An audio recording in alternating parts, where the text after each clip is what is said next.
I stared at the letter in my hand, the paper trembling slightly between my fingers. The words, termination of employment, glared back at me in bold print, while the sounds of celebration echoed from the grand ballroom just down the hall. Tessa, let's be honest here, Dean said, leaning back in his chair, swirling amber liquid in his tumbler. You've been good, but not irreplaceable. Anyone with basic people skills could do what you do. The office wall behind him was newly adorned with photos from industry awards and magazine features, all showcasing Dean's visionary leadership during his 20 years at the company. I built the entire client management system, I managed to say, my voice steadier than I felt. Our retention rates tripled. He waved his hand dismissively. Systems, paperwork, client hand-holding, that's all basic stuff. The real genius is in the product development and strategic vision. He tapped his temple. That's where the magic happens. Through the glass walls of his office, I could see the elaborate anniversary preparations.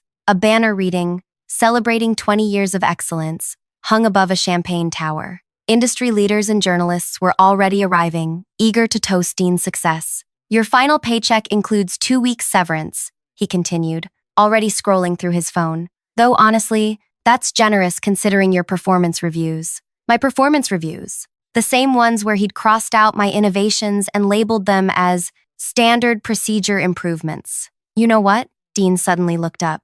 You should stay for the party. Have some champagne. Network a little. Might help you land on your feet. The casual cruelty of his suggestion made my chest tighten. He wasn't even aware of the humiliation he was offering, a chance to celebrate his triumph while clutching my termination letter. Thanks, but I should get my things, I replied. He shrugged. Probably better anyway. Tonight's about success stories, not, well. His eyes flicked to the termination letter in my hand. Security will supervise your desk clearing. Company policy. As I turned to leave, he called after me. Oh, and I'll need your system notes before you go. The client contact schedules, your process documents, all of it. I paused at the doorway. There aren't any. What do you mean? 6 years of client management? And you didn't document anything? I met his eyes. You always said paperwork was a waste of time. That results were all that mattered. Something flickered across his face. Confusion, maybe even the first hint of concern. But it vanished quickly beneath his signature confidence.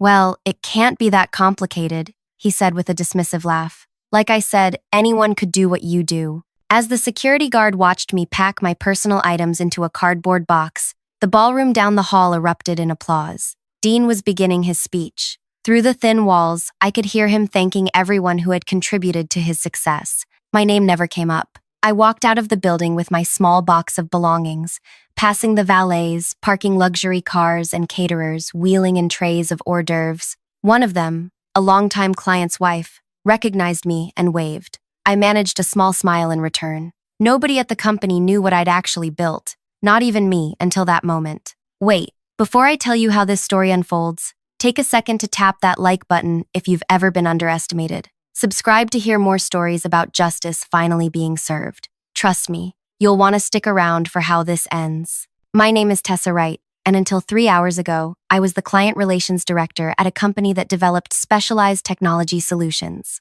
I'm 34, live alone with my cat, Pixel, and have spent the last 6 years building something no one understood, not even me, until today. I've always been the person who remembers the details. Not just birthdays and coffee orders, but the subtle threads that connect people to each other. I notice patterns in relationships that others miss. When I started at the company, client retention was abysmal. The products were innovative, but clients felt like numbers. They complained about feeling misunderstood and undervalued. The previous 3 people in my position had failed to solve this problem. Dean hired me after a 20-minute interview where he spent 15 minutes talking about himself. When I asked about the client issues, he said, "They're just being sensitive. The product should sell itself." I quickly discovered the problem wasn't sensitivity. It was a fundamental misalignment. Our development team created products based on technical possibility rather than actual client needs. The sales team promised capabilities that were technically true but practically useless for specific clients.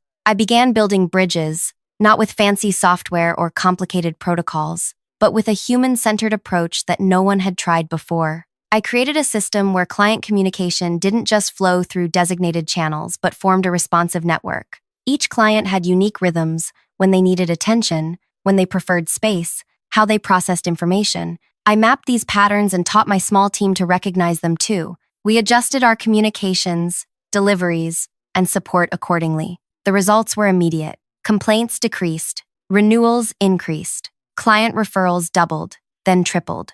Dean took all the credit. At quarterly meetings, he presented my innovations as his leadership initiatives. When industry magazines requested interviews about the company's remarkable turnaround, he never mentioned me. I told myself it didn't matter. I loved the work and took pride in the relationships I'd built. Until today, the evening after my termination, I sat in my apartment staring at the skyline through my window. My phone remained silent. I wasn't expecting calls. No one at the company would miss me until they needed something. I made tea and considered my options. I had savings, a decent resume, connections in the industry. I could find another position easily enough. What I couldn't replace was the intricate web I'd spent 6 years weaving. I wasn't just a client relations director. I was the unseen architecture holding everything together. Every client interaction flowed through channels I'd designed, relationships I'd nurtured, methods I'd created but never documented, because Dean had always dismissed excessive paperwork.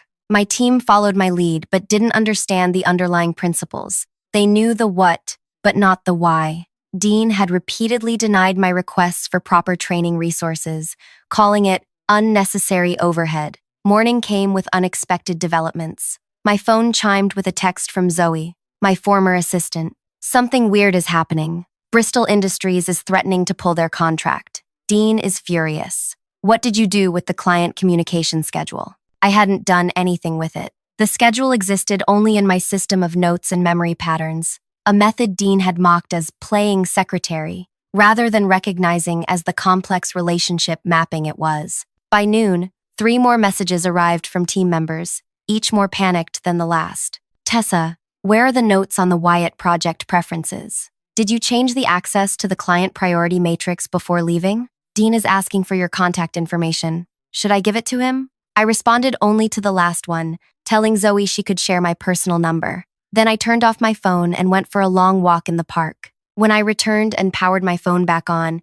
I had 11 missed calls from the office and 1 voicemail from Dean himself. Tessa, this is ridiculous. Whatever game you're playing needs to stop. The Bristol situation is getting out of hand. Call me immediately. I didn't call back. There was no game. I had simply stopped being the invisible support structure for a system no one valued until it started collapsing. The next morning brought more calls. By evening, my voicemail was full. Text messages ranged from demanding to pleading. The company was in crisis. And somehow, everyone believed I had orchestrated it. On the 3rd day, after the missed call count hit 63, I finally answered.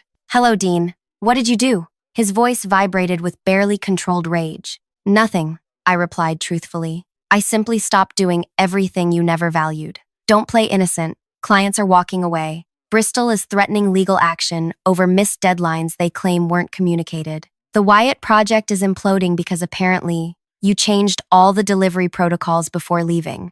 I didn't change anything, I said calmly. Those protocols were always mine. The schedules, the communication patterns, the relationship mapping, none of it was company property because you repeatedly refused to allocate resources to formalize it. Silence hung between us for several heartbeats. You need to come back and fix this, he finally said, his tone shifting from accusation to something approaching desperation. Fix what exactly? You said anyone could do what I do. Tessa, please. His voice dropped lower. The board is asking questions. The anniversary celebration was supposed to launch our biggest year ever. Now, everything's unraveling. For the first time in 6 years, Dean was speaking to me like a person who mattered. I'll think about it, I said, and ended the call. That night, I sat at my kitchen table with a notebook, writing down every element of the system I'd created, every connection point, every relationship pattern, every communication rhythm. 6 years of work filled page after page. I realized I'd built something remarkable.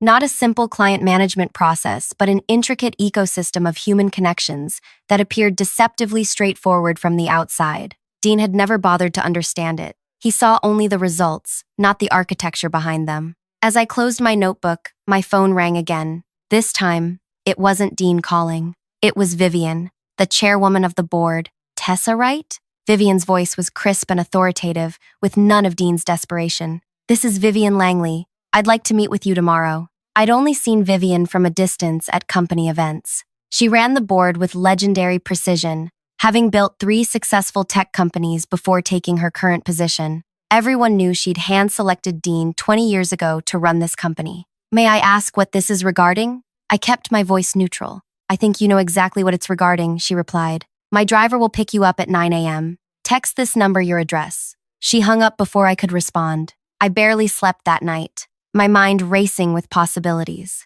Was this a legal threat? A negotiation? Maybe an attempt to secure whatever they thought I'd taken from the company? At precisely 9 a.m., a sleek black car pulled up outside my apartment building. The driver opened the door without speaking, and 20 minutes later, we arrived at a small, nondescript cafe in a quiet neighborhood, not the corporate headquarters I'd expected. Vivian sat alone at a corner table, no papers or devices in front of her, just 2 cups of coffee. She looked different than she did at company events, less polished, more observant. She gestured to the chair across from her. Black with 1 sugar, correct? She said as I sat down. I nodded, surprised she knew how I took my coffee. I make it a point to notice details, she said, answering my unspoken question. Something you and I have in common, I suspect. She took a sip from her cup, studying me. Tell me what you built, Tessa. Not what happened or what did you do, but what you built. The phrasing caught me off guard. A relationship architecture, I said after a moment. A human-centered system that mapped how our clients operate, their communication preferences, decision-making rhythms, pressure points, and connection needs. And you never documented this system? I tried. 3 times I proposed formalizing it into company protocols. 3 times Dean rejected it as unnecessary overhead. Vivian nodded slowly. And now the system is failing because… It's not failing, I corrected her. It's absent. The system was essentially me, my observations, my connections, my methods taught informally to my team. Without me there to guide it, everyone's reverting to standard procedures, which our clients haven't experienced in years. And you didn't sabotage anything on your way out? I didn't need to. I met her gaze directly. Dean sabotaged himself by never valuing what he couldn't see. She smiled then, a small, measured expression. Precisely what I suspected. Tell me, did you ever meet Dean's predecessor? The question seemed to come from nowhere. No, he left before I joined. His name was Walter. Brilliant product mind, terrible with people. Sound familiar? She sipped her coffee. 20 years ago, Walter created a revolutionary product architecture, but couldn't build the team to execute it. The board brought in Dean, charismatic, confident, perfect for rallying people around Walter's vision. She leaned forward slightly. Do you know what happened next? I shook my head. 3 months after Dean arrived, Walter was gone. Dean presented Walter's entire framework as his own creation, a fresh vision for the company. The board knew, of course, but Walter had alienated too many people. Dean brought stability and growth, so we let the narrative stand. My mind raced. Dean's celebrated 20-year legacy was built on someone else's innovation. History repeats itself, Vivian continued. For 2 decades, Dean has taken credit for other people's work. His real talent isn't innovation, it's appropriation. He identifies valuable people, extracts their best ideas, then discards them when they start to recognize their own worth. Why are you telling me this? I asked. Because you're different. You built something he couldn't steal, because he couldn't even see it. She set down her cup. The board meeting is Monday. Dean claims you've orchestrated some kind of sabotage. He wants to pursue legal action. My stomach tightened. That's ridiculous. I didn't take or destroy anything. I know, Vivian said calmly, but Dean needs a scapegoat. His precious anniversary celebration has turned into a disaster. 3 major clients have already terminated their contracts. The Wyatt project imploded yesterday when their CEO discovered that promises Dean made weren't actually in the contract. She checked her watch. So here's my proposition. Come back, not to your old position, but as client integration director, reporting directly to me. Triple your previous salary, equity options, and a seat at the leadership table. The offer was stunning. Everything I'd worked for, recognition, authority, proper resources for my team. Yet something felt wrong. And Dean? I asked. Dean will remain CEO for now. The optics of removing him immediately after his 20-year celebration would be problematic. I pictured returning to the office, working alongside the man who had dismissed me so casually, watching him take partial credit for any recovery my system created. I need to think about it, I said finally. Vivian nodded. You have until Sunday evening. My number is in your phone now. She stood to leave, then paused. One more thing. Tessa, Dean doesn't know I'm meeting with you. I'd prefer to keep it that way. After she left, I sat alone, my coffee growing cold. The power to reclaim my position, with advancement, was now in my hands. Yet instead of triumph, I felt hollow. On my walk home, my phone buzzed with a text from a number I didn't recognize. Tessa, it's Hal from Bristol Industries. Heard you left. This explains the chaos. Call me, we should talk. Hal Porter was the operations director at Bristol, our largest client. I'd worked closely with him for 5 years, navigating his company's complex approval processes and communication quirks. If Bristol was truly threatening to walk away, that alone would send our company's stock plummeting. I called him from a bench in the park. There she is, Hal said warmly when he answered. What happened? One day everything's running smoothly. The next we're getting generic emails and missed deadlines. I was let go, I said simply. Dean felt my role wasn't essential. Hal's laugh was sharp and disbelieving. Not essential? You're the only reason we've stayed with your company for the past 4 years. After that implementation disaster with the new system, we were ready to walk until you stepped in. I remembered that crisis well. Dean had pushed through a new product release before it was ready, ignoring warnings from the development team. When Bristol received a half-functional system, I'd spent 3 weeks on-site, working directly with their team to salvage the relationship. Dean took me to dinner last week to celebrate his anniversary milestone, Hal continued. Spent the whole time talking about his client-first philosophy and how he personally designed the service approach that kept us happy all these years. My grip tightened on the phone. That service approach was my creation, built from countless hours observing how Bristol operated, identifying their unique needs, and designing custom communication protocols. We've started looking at other vendors, Hal said. But honestly, we'd rather follow you. Any chance you're joining one of your competitors? His question planted a seed, one that would grow into something I hadn't considered. Not yet, I said carefully, but I'll keep you posted. By the time I arrived home, I had 6 similar messages from contacts at other client companies. Word was spreading about my departure, and with it, connections I had built were reaching out directly. These weren't just professional relationships. Over years, I'd learned about their children's accomplishments, shared book recommendations, remembered details about their vacation plans. I'd built real connections, while Dean had collected business cards and taken credit for retention numbers. My phone rang again. Dean, for the 4th time today. This time I answered. The board meeting is Monday, he said without preamble, his voice strained. Fix this, and we can discuss your return. Same position, 10% raise. That's your offer? I kept my voice even. What do you want, Tessa? 15%? Fine. But you need to come in tomorrow to start damage control. Bristol is threatening to leave, and they're making noise to other clients. My system wasn't broken, Dean. It was dismissed, just like I was. For God's sake, he snapped, his composure cracking. I've built this company for 20 years. I'm not going to let some glorified customer service rep destroy my legacy over hurt feelings. There it was, the same contempt, just more openly displayed now that he needed something from me. Your legacy, I repeated softly. That's what this is really about, isn't it? Not the clients, not the company, your reputation. Don't psychoanalyze me, he hissed. Just name your price. I thought about Vivian's offer, about Hal's call, about the notebook filled with the architecture of relationships I'd built over 6 years. I'll come to your office tomorrow, I said finally. 9 a.m. Good, he exhaled with audible relief. I'll have HR prepare the paperwork for your reinstatement. I didn't say I was coming back, I corrected him. I said I'd come to your office. We'll talk then. I ended the call before he could respond and turned to my notebook.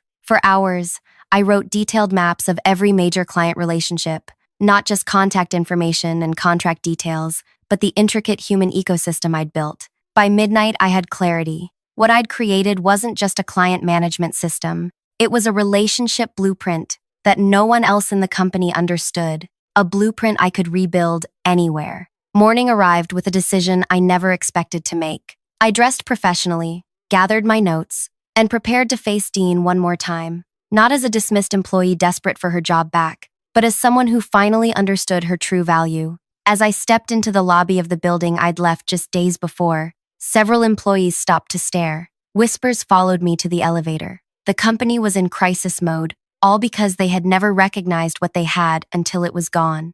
Dean was waiting in his office, tension evident in the tight line of his shoulders as he stared out the window. When I entered, he turned with an expression carefully composed to appear conciliatory. "Tessa, thank you for coming." He gestured to a chair. "Let's discuss your return." I remained standing. "First, I'd like to understand exactly what's happening with the clients." His false smile faltered. "Bristol is threatening to terminate. Wyatt already has.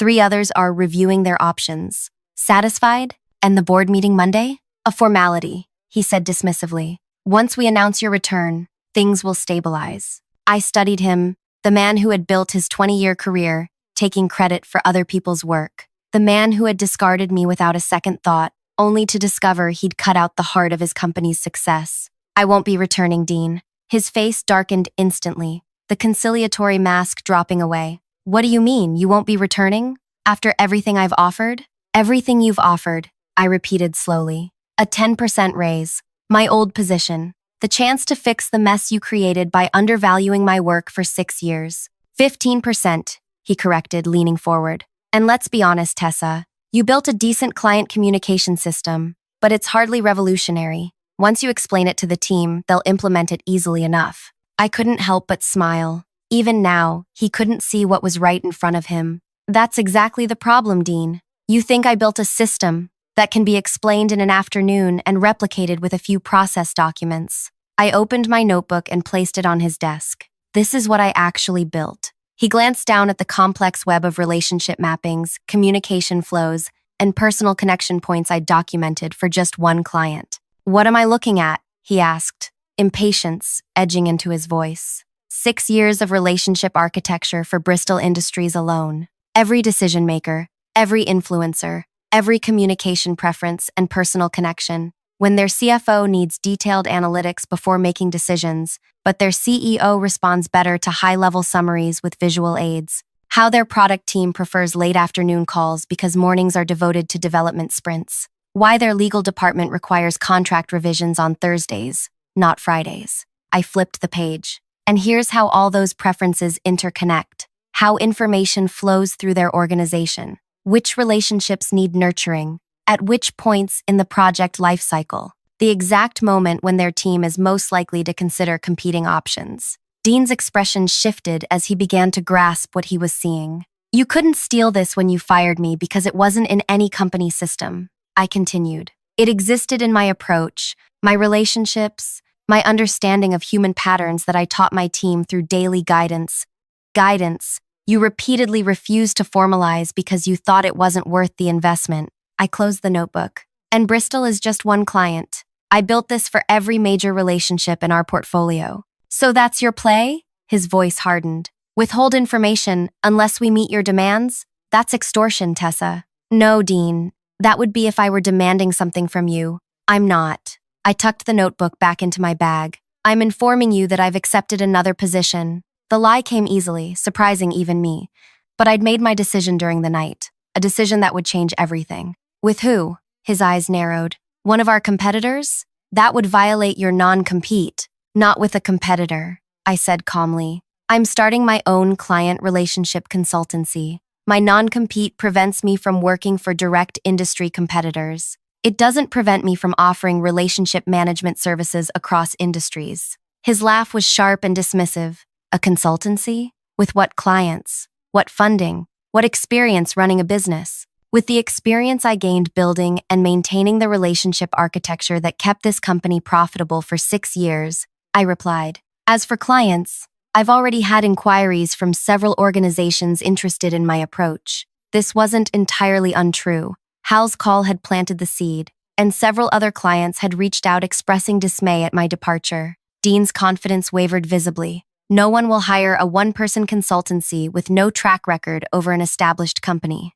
They might if that person was the actual architect of the relationship system they valued, I said, especially once they learn that system is no longer in place at their current vendor. His face flushed with anger. "So this is your revenge? Poach our clients?" "I'm not poaching anyone, Dean. I'm offering a service you never valued enough to properly implement or protect. If clients choose to work with me instead, that's their decision." I moved toward the door, then paused. "By the way, I had an interesting conversation with Vivian yesterday. The color drained from his face. What did she say? She told me about Walter, about how you built your 20-year legacy on someone else's innovation. I met his eyes directly. History repeats itself, doesn't it? Except this time you can't take credit for what you can't even understand. I left him standing there, his carefully constructed image of success beginning to crumble. The weekend passed in a blur of preparation. I registered a business name, created a simple website, and reached out to select contacts who had expressed concern over my departure.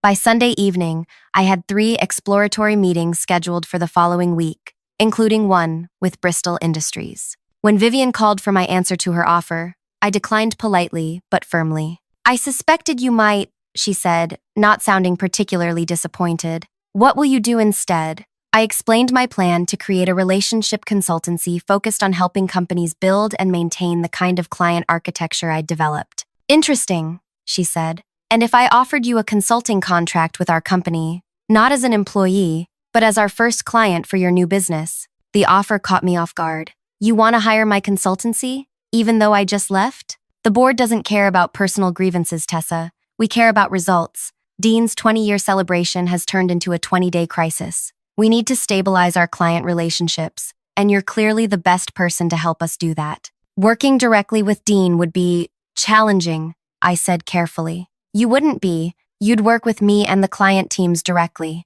Her tone shifted slightly. "Dean's position is being reevaluated in light of recent events." I considered the offer. Taking the company on as a client would provide immediate income security for my new venture. It would also place me in the position of teaching others the very system Dean had dismissed as unimportant. "I'll consider it," I said, "after the board meeting tomorrow." "Fair enough," Vivian replied. "I'll call you afterward." Monday morning, I sat in a coffee shop across from the company headquarters, watching people stream into the building. Many looked tense, hurried. News of the client crisis had clearly spread throughout the organization.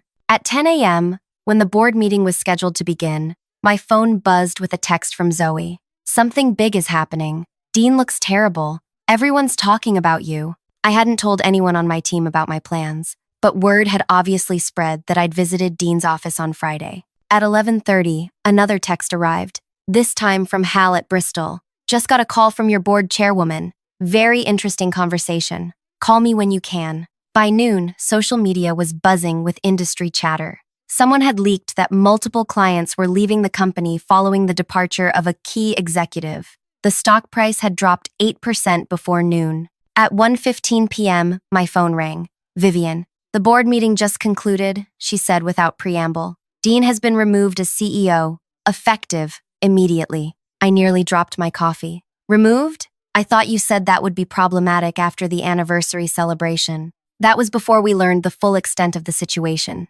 Vivian replied. "After our conversation, I spoke with several key clients directly. They made it very clear that their relationships were with you, not with the company, and certainly not with Dean." She continued. "When confronted with this reality in the board meeting, Dean did not respond well. He accused you of sabotage, claimed you'd violated company policies, and demanded legal action." "None of that is true," I said quickly. "We know." That's when I revealed that I'd already spoken with you and several clients. Dean became unprofessional. He claimed his 20 years of leadership was being undermined by, and I quote, "a glorified secretary who got lucky with a few client handshakes." I winced at the words, so similar to what he'd said during my termination. "At that point," Vivian continued, "I shared something with the board that I'd been holding on to for quite some time, documentation of how Dean had systematically taken credit for other people's work throughout his tenure, including original emails between him and Walter from 20 years ago." My mind raced. "You had those all this time? Why didn't you act sooner?" "The company was succeeding," she said simply. "The board's primary responsibility is to shareholders, not to moral justice." But when Dean's behavior began threatening the company's stability and client relationships, that calculation changed. She paused. "My offer still stands, Tessa. We'd like to engage your consultancy to rebuild the client architecture you created. The board has approved a substantial budget for this project." 4 hours later, I sat across from Dean in a nearly empty restaurant. He had texted me repeatedly after the board meeting, his messages evolving from angry accusations to desperate pleas for a conversation. Against my better judgment, I had agreed to meet him. He looked shattered. his carefully maintained image of success crumbling visibly. The confident CEO was gone, replaced by a man facing the collapse of his 20-year facade. "You planned this," he said as soon as I sat down, his voice low and strained. "Somehow you orchestrated all of it." I shook my head. "I didn't orchestrate anything, Dean. I simply stopped pretending that my work wasn't valuable." "They're offering you my job, aren't they?" His eyes narrowed with suspicion. "No, they're hiring my consultancy to rebuild what you dismantled when you fired me." He stared at me in disbelief. "Your consultancy?" "Yes. Starting next week, I'll be teaching your former employees how to maintain the relationship architecture I built. Only this time, it will be properly documented, valued, and protected." "So that's your revenge," he said bitterly. "Taking over my company." "Not at all," I replied calmly. "Your company is just my first client. I've already scheduled meetings with 3 others this week, including Bristol Industries." The realization dawned slowly on his face. "You're not just rebuilding what you had at the company. You're building something completely new." "Yes, something you never recognized the value of, even when it was right in front of you." He was silent for a long moment. "I never thought. I didn't realize." "That's the point, Dean. You never did." 6 months later, my consultancy had grown to a team of 7, with clients across 3 industries. The company that had fired me was thriving under new leadership that valued relationship architecture as much as product development. Dean had taken early retirement, his 20-year legacy overshadowed by the spectacular client exodus that followed my departure. My revenge wasn't about destroying Dean or even punishing him. It was about building something he could never take credit for, something he couldn't even comprehend because he'd never bothered to look beyond his own reflection. The true revenge was simply allowing him to experience the consequences of his own arrogance. The system I built wasn't software or documents. It was an intricate web of human connections he had been too dismissive to notice or understand. In the end, I didn't need to tear down what Dean had built. I just needed to stop holding it up. If you've ever been underestimated, overlooked, or had your contributions dismissed, remember this. Sometimes the most powerful response isn't fighting back. It's simply stepping aside and letting gravity do its work. Success isn't about who gets the credit. It's about knowing your true value. If this story resonated with you, hit that subscribe button and share your own experience in the comments. The best revenge isn't just living well. It's building something entirely your own.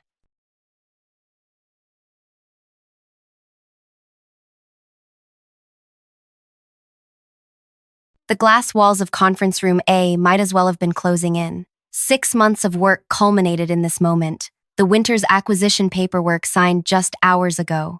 $500 million. The largest deal in company history. My deal. My victory. Until Drake slammed the door shut. $100,000, he said, voice dropping to that dangerous whisper I'd come to recognize. "That's my cut for putting you on this account." The champagne in my glass stopped halfway to my lips. "What?" "Don't play dumb, Riley. It doesn't suit you." Drake adjusted his cufflinks, platinum with tiny emeralds that matched his tie pin. "I made this happen for you. I introduced you to Philip. I gave you access to the executive team. You attended one preliminary meeting," I countered, setting down my glass, "and left early." His laugh was soft but sharp. "Is that what you think matters? Meetings? Paperwork? This business runs on relationships. My relationships." Through the glass walls, I could see our colleagues still celebrating, oblivious to what was happening mere feet away. Jenny from marketing caught my eye and raised her glass in toast. I managed something resembling a smile. "The commission structure was established from the beginning,"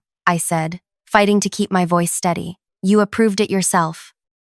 "The official structure, sure." Drake perched on the edge of the conference table, looming over me. "But surely you understand there are unofficial arrangements for opportunities like this." My throat constricted. This commission is supposed to help me finally pay off my sister's medical treatments. Drake's expression didn't change. "Should have thought about that before taking on a job that requires flexibility." He checked his watch. 20,000 by Friday. The rest can come from your quarterly bonuses. And if I refuse? The question surprised both of us. His smile vanished. "Then I'll make sure everyone knows how you manipulated the numbers to close this deal. How you promised Philip things our company can't deliver." "That's not true. Doesn't matter." He stood, straightening his jacket. "The CEO plays golf with me every Sunday. HR director was my college roommate. Who do you think they'll believe? The executive who's brought in millions, or the desperate girl from nowhere who'd do anything to climb the ladder?" I thought about my empty savings account, about my sister's next round of treatments,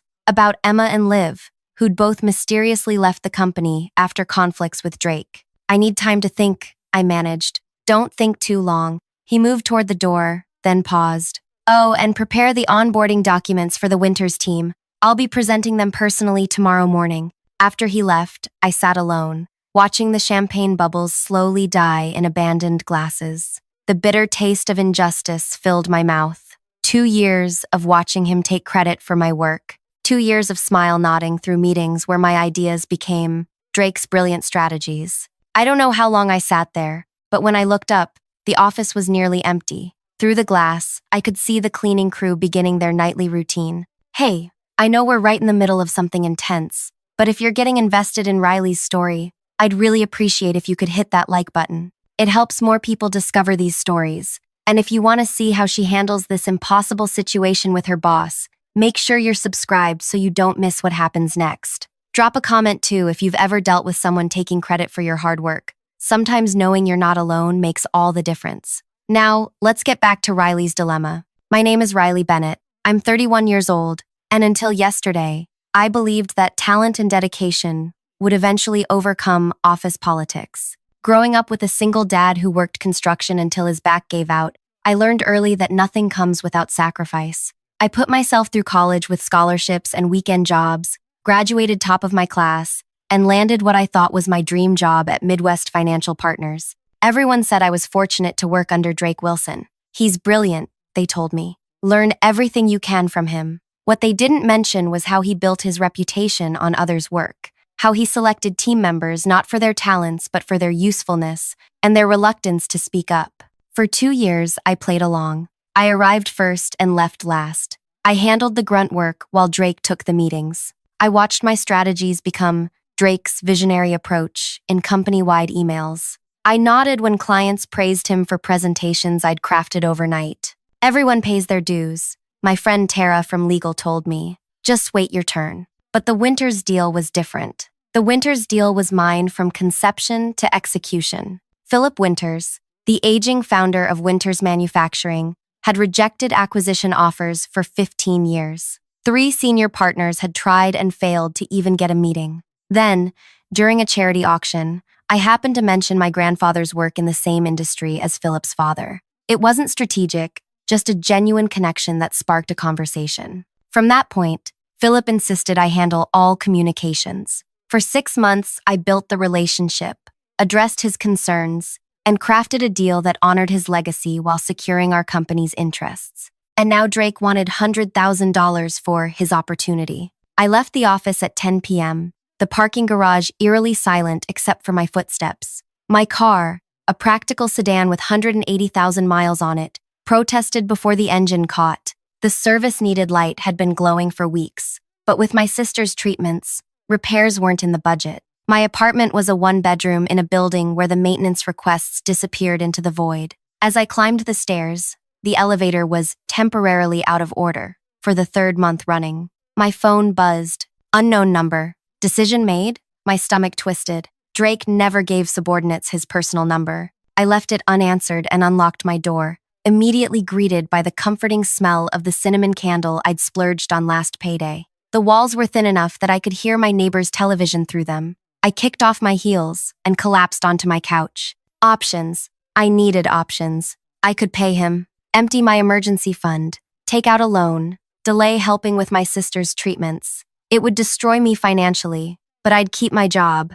I could refuse and face his retaliation, lose my position, my income, my ability to help my family. And with Drake's connections, finding another role in this industry would be nearly impossible. I could report him to HR, but Drake's college roommate ran that department. I'd heard whispers about other complaints mysteriously disappearing. The CEO? Drake's golfing buddy and mentor. My thoughts circled until exhaustion pulled me into fitful sleep, still in my work clothes on the couch. The next morning, I arrived at the office before dawn, my decision made. There was a 4th option, risky, potentially career-ending, but the only one that let me keep my dignity. I booted up my computer and began assembling information, financial records, email chains, meeting notes. If I was going down, I wouldn't go quietly. At 8:15 a.m., Drake strode in, immaculate as always in a charcoal suit. He stopped by my desk, dropping a folder. "These need revisions before the winter's presentation," he said, loud enough for nearby colleagues to hear. Then, lowering his voice, "My account details are on the sticky note. Don't disappoint me, Riley." I nodded, not trusting myself to speak. By lunchtime, the office buzzed with news of the winter's acquisition. Colleagues stopped by my desk to congratulate me, unaware of the hollow feeling their kind words created. I smiled and thanked them while finalizing my plan. At 2 p.m., I sent Drake an email. Subject: Winter's acquisition. Urgent discussion. Can we meet in conference room C at 3 p.m.? Have important information regarding the transfer. His reply came within minutes. On my way to external meeting. Make it 5 p.m. Perfect. Most staff would be gone by then. The hours crawled by. I checked my preparation repeatedly, my heart hammering so loudly I was sure others could hear it. At 4:30, I went to the restroom and splashed water on my face. The woman in the mirror looked different somehow, her eyes harder, her expression resolute. At 4:55, I entered conference room C and arranged my materials. At exactly 5 p.m., Drake walked in, closing the door behind him. "I hope this means you've come to your senses," he said, settling into a chair across from me. "The first installment is due tomorrow." I took a deep breath and pushed a folder toward him. "Actually, I wanted to discuss something else." He didn't open it. "There's nothing to discuss. You either pay or your career is over. Simple as that." "Before you make threats," I said, surprised by the steadiness in my voice, "you might want to look at what I've found." Curiosity flickered across his face. He opened the folder, his expression darkening as he scanned the contents. "What is this?" he demanded, color rising in his cheeks. "A record," I replied, "of every instance where client funds were mishandled under your supervision. Every falsified expense report. Every time you took credit for work you didn't do." His laugh held no humor. "You think anyone will believe you over me? This is your word against mine." Actually, I reached for my phone and pressed play. His voice filled the room. $100,000. That's my cut for putting you on this account. I stopped the recording. "I have more. Much more." Drake's momentary shock transformed into something dangerous. "You recorded me without consent? That's illegal in this state. You've just destroyed your own case." He stood up, towering over me. "You're fired. Effective immediately. Clear your desk and—" The conference room door opened. Drake's words died in his throat as a tall figure stepped inside. The expression on his face told me everything I needed to know about who had just entered the room behind me. "Miss Bennett, Mr. Wilson." The company's general counsel, Eleanor, stood in the doorway, her expression unreadable. "Am I interrupting something?" Drake recovered quickly, smoothing his tie. "Not at all. I was just informing Riley that her performance has been unsatisfactory. We're parting ways." Eleanor's gaze moved from Drake to me, then to the folder on the table. "Is that so? Because I received a rather unusual email from Miss Bennett an hour ago. Something about financial irregularities that required immediate attention." My heart pounded against my ribs. I'd sent that email as insurance, not expecting a response so quickly. Drake's smile tightened. "Riley's obviously fabricating allegations to save her job, a common tactic when people know they're about to be terminated." "Perhaps," Eleanor said, stepping fully into the room. "But company policy requires us to investigate all claims of financial misconduct, regardless of their source." She closed the door behind her. "Why don't we all sit down?" Drake remained standing. "This is ridiculous. I have the winter's presentation to prepare for. We can't afford to waste time on baseless accusations from a disgruntled employee." "The presentation has been postponed," Eleanor replied evenly. "At my request." The color drained from Drake's face. "You don't have that authority." "Actually, I do, especially when the concerns involve potential securities violations." Eleanor pulled out a chair and sat. "Now, Riley, please explain what you've uncovered." For the next 30 minutes, I walked Eleanor through the documents I'd gathered. The pattern of inflated expense reports, client billing anomalies, where extra fees mysteriously vanished from official records, projects where junior staff did the work while Drake claimed the credit and bonuses. Drake interrupted repeatedly, his denials growing increasingly hostile until Eleanor silenced him with a raised hand. "And how exactly did you access these records?" she asked me. Most of this information would be restricted, the question I'd dreaded. Some of it came through regular channels, the rest. I've been keeping notes for months. Patterns I noticed. Drake seized the opening. She's admitting to unauthorized access. This is a clear violation of company policy and possibly criminal. I haven't finished, Eleanor cut in. Riley, this recording you mentioned. I slid my phone across the table.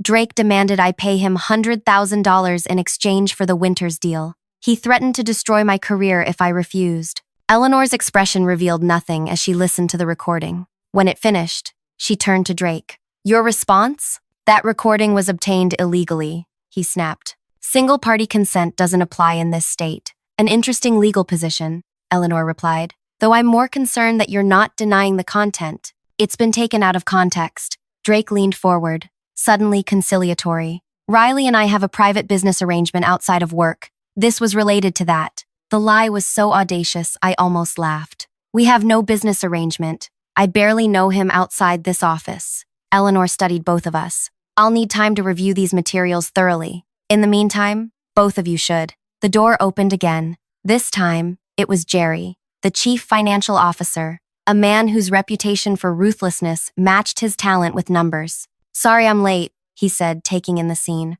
Traffic was brutal. Have I missed the exciting part? Eleanor gave him a brief summary while Drake shifted uncomfortably in his chair. I hadn't expected Jerry's involvement, hadn't known Eleanor would bring others into this so quickly. When she finished, Jerry nodded thoughtfully. If even half of this is accurate, we have a serious problem. He turned to Drake. Care to explain the discrepancies in the Jensen account? Drake's expression hardened. This is absurd.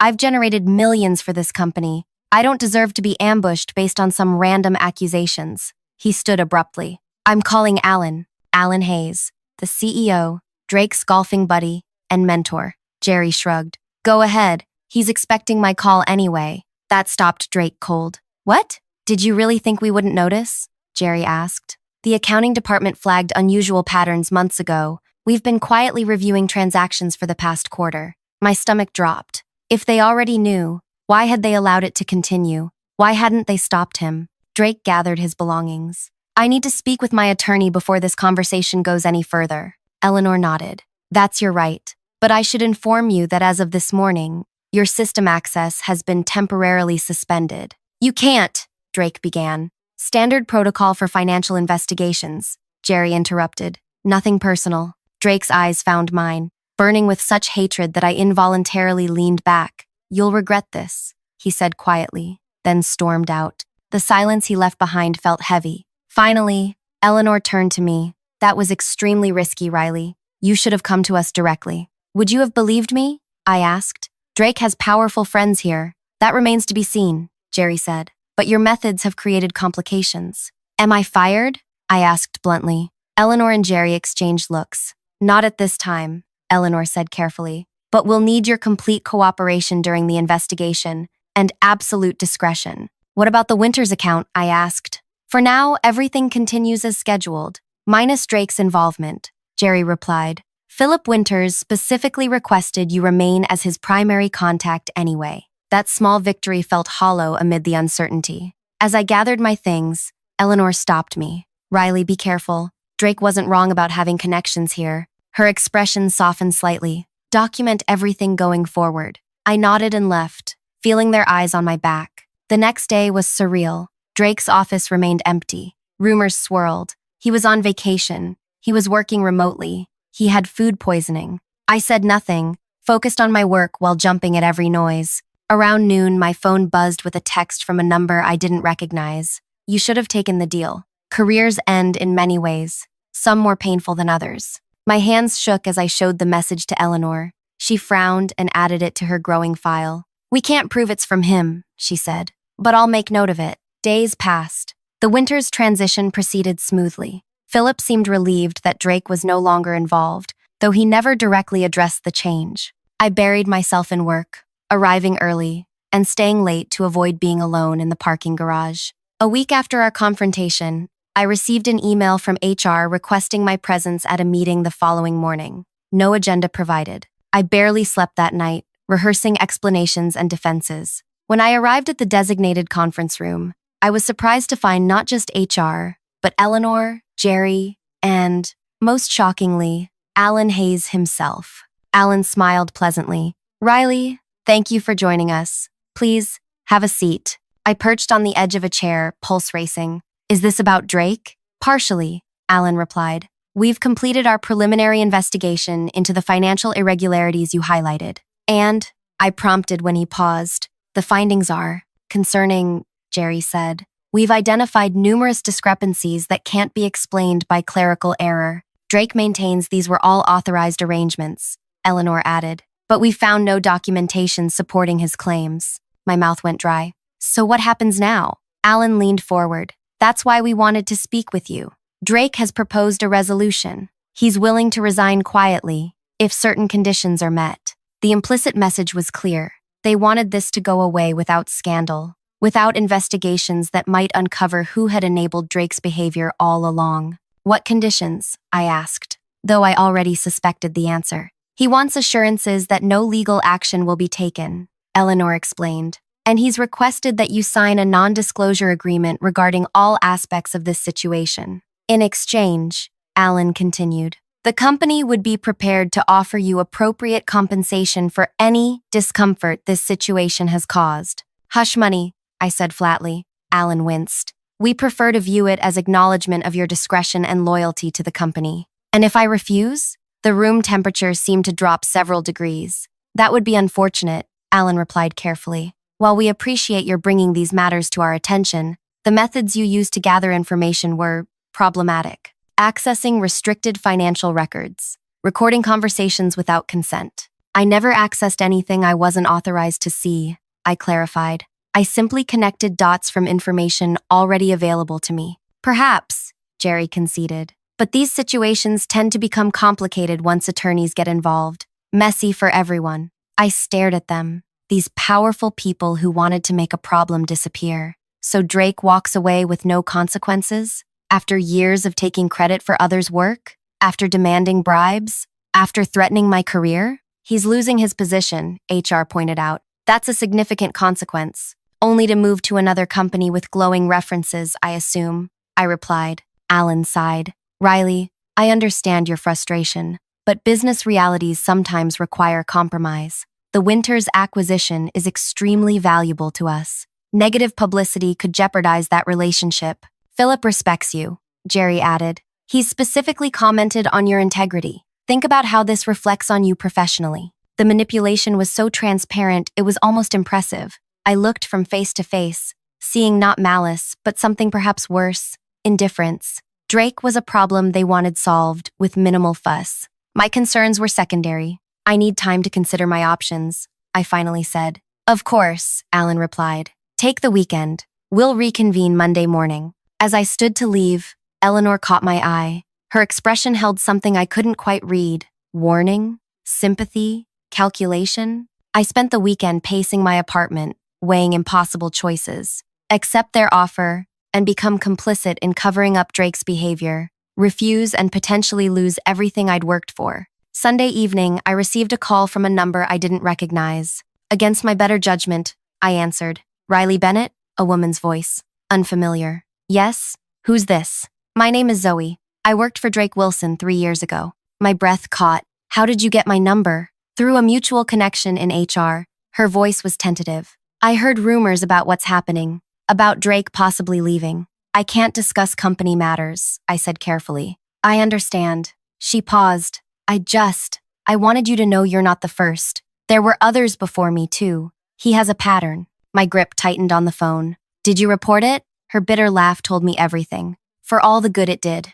3 weeks later, I was let go for performance issues. No one wanted to touch me afterward. Drake made sure of that. We talked for nearly an hour. She gave me names, dates, details that matched patterns I'd observed. When Monday morning arrived, I walked into the office with a clear mind and a folder under my arm. The executive conference room was already occupied when I arrived. Alan, Jerry, Eleanor, and representatives from HR and legal. A document sat at my place at the table. Riley, Alan greeted me warmly. We appreciate your thoughtfulness in considering our proposal. I believe you'll find the terms generous. I remained standing. Before we discuss that, I'd like to share some additional information I've received. The atmosphere in the room shifted subtly. Eleanor straightened in her chair. We've already conducted a thorough investigation, Jerry said. Additional accusations would need substantial verification.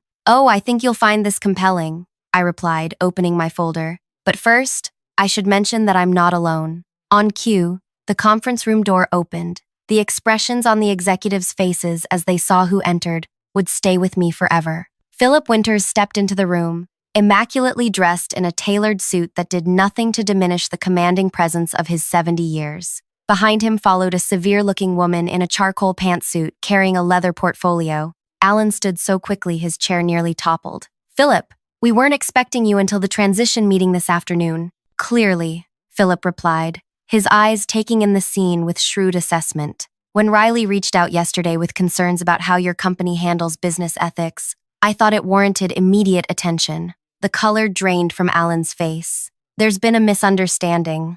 Has there? Philip gestured to the woman beside him. This is Bernadette Ingram, my personal attorney for the past 20 years. She nodded curtly. She's quite interested in some of the billing irregularities Riley has identified. Jerry cleared his throat. Mr. Winters, with all due respect, internal company matters become my matters when they affect my acquisition, Philip interrupted, especially when those irregularities appear on invoices sent to my company over the past 6 months. Eleanor's eyes darted to me, a mixture of shock and something that might have been respect. I opened my folder and began distributing copies of what I'd prepared. I've taken the liberty of organizing the evidence by category. The first section covers financial discrepancies directly affecting Winters Manufacturing. The second contains testimony from 7 former employees who experienced similar demands from Drake Wilson. Former employees have no standing, the HR representative began. The third section, I continued, details the systematic pattern of covering up complaints against Drake Wilson over the past 5 years, including altered performance reviews and suspicious terminations. Alan's jaw tightened. Where did you get this information? People talk, I replied simply, especially those who've been silenced for too long.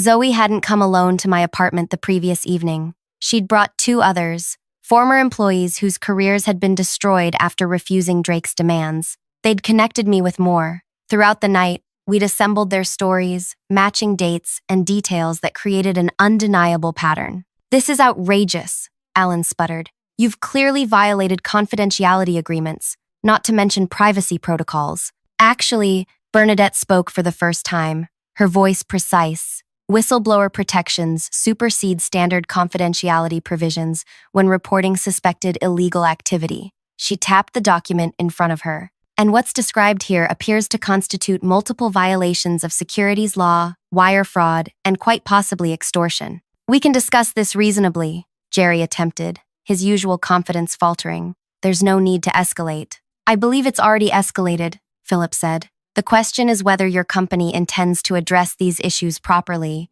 or whether we need to involve regulatory authorities. The threat hung in the air. The Winters acquisition represented not just money but prestige, a cornerstone deal that would attract other clients. To lose it amid scandal would be devastating. Alan's expression hardened as he turned to me. You've placed this company in an impossible position. Drake did that, I corrected quietly. I'm just refusing to be his latest victim. The door opened again, and Eleanor's assistant appeared. I'm sorry to interrupt, but the visitors you requested have arrived. Eleanor nodded. Send them in. 2 unfamiliar men entered, both carrying identification badges that made Jerry visibly pale. Riley, this is Mr. Harris from the Securities and Exchange Commission and Mr. Larson from the State Financial Regulatory Board, Eleanor said. I took the liberty of contacting them after our meeting last week. The shock must have shown on my face. Eleanor had never indicated she was pursuing official channels. You went behind my back? Alan demanded. Eleanor met his gaze steadily.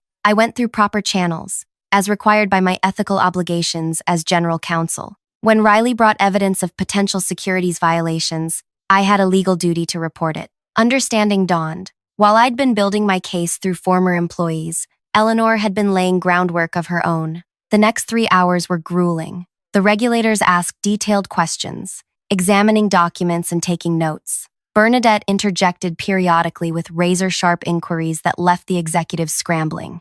Philip observed silently, his disappointment palpable. By early afternoon, the preliminary interviews concluded. The regulators left with copies of everything, promising further investigation. Philip and Bernadette departed shortly after, but not before Philip pulled me aside. I've always valued integrity above cleverness, he said quietly. You've demonstrated both. Whatever happens here, remember my door is open. When only company personnel remained, Alan broke the tense silence. This is a disaster. The board will have questions. Serious questions. About the regulatory investigation or about how long Drake's behavior was tolerated? I asked. His glare could have frozen water. You won't last here, Riley. You may think you've won, but this company has ways of dealing with problems. That sounds remarkably like a threat, Eleanor observed. One I wouldn't recommend making in front of witnesses after what we've learned today. This isn't over, Alan warned, gathering his things and stalking out.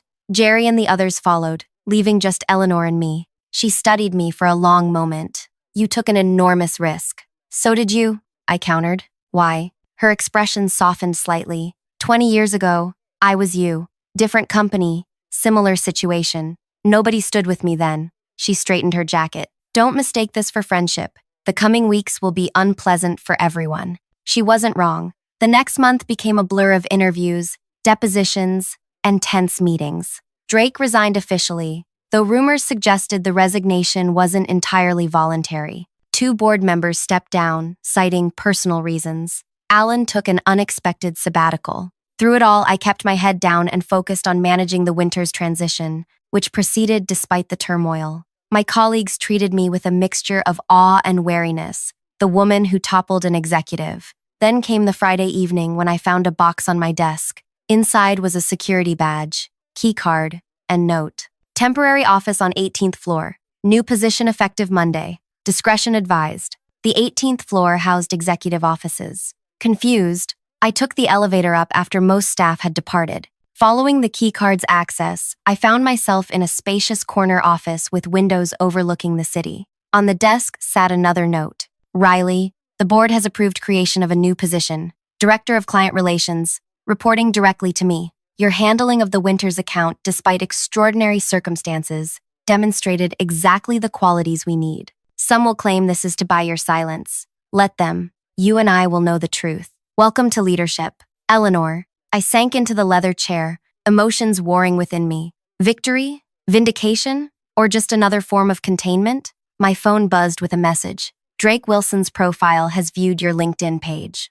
Curious, I navigated to Drake's profile.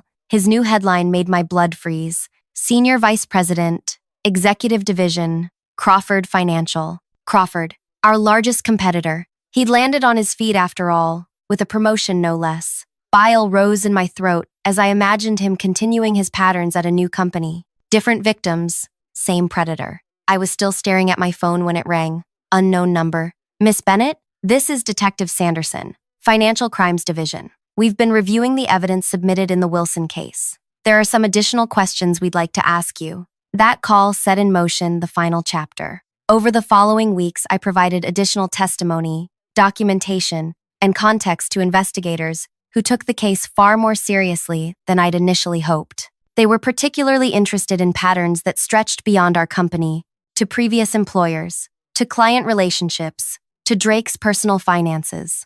3 months after his comfortable landing at Crawford Financial, Drake arrived at their offices to find investigators waiting with a warrant. The charges weren't just about his actions at our company, but a decade-long pattern of fraud, embezzlement, and extortion that spanned 3 employers. The news broke dramatically. Executive arrested on multiple fraud charges. Crawford Financial's stock plummeted as their vetting procedures came under scrutiny. Former victims came forward, emboldened by the prosecution. I watched it unfold from my new office, where Philip Winters had insisted I personally handle his company's ongoing business. The position Eleanor created had become real, with responsibilities and influence I'd never imagined possible so quickly. The day of Drake's arraignment, I received a small package. Inside was a newspaper clipping of his court appearance, and a handwritten note. Sometimes justice requires patience. And the right allies. Drake pled guilty to reduced charges 6 months later, agreeing to cooperate in the broader investigation that now encompassed Alan and others who had enabled his behavior.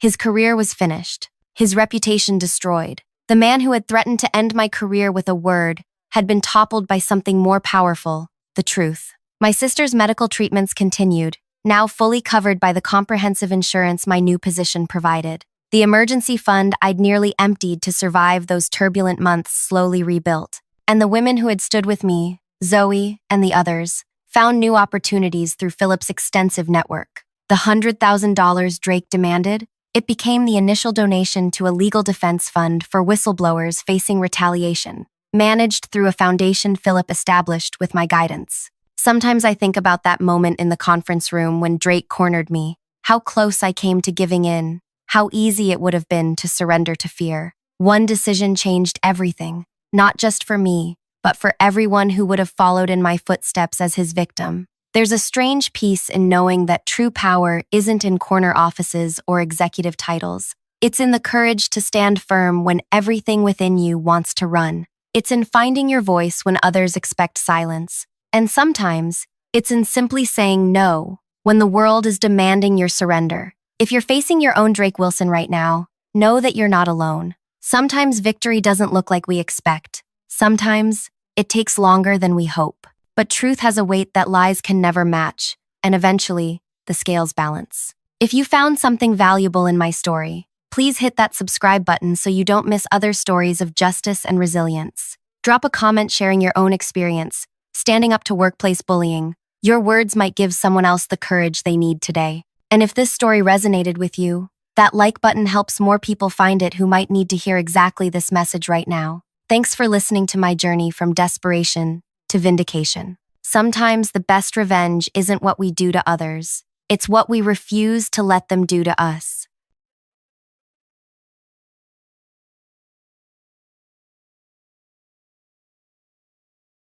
You'll do what I say or get out, Grant screamed, his voice bouncing off the walls of the conference room. I stood my ground even as his finger jabbed the air inches from my face. You're just a little girl who doesn't understand business. This is how things work in the real world. The conference room fell silent. 6 other executives sat frozen around the table, eyes darting between us like spectators at a car crash. Nobody moved to defend me. Nobody spoke up. I understand business perfectly well, I replied, my voice steadier than I felt. And I understand that what you're asking me to do is illegal.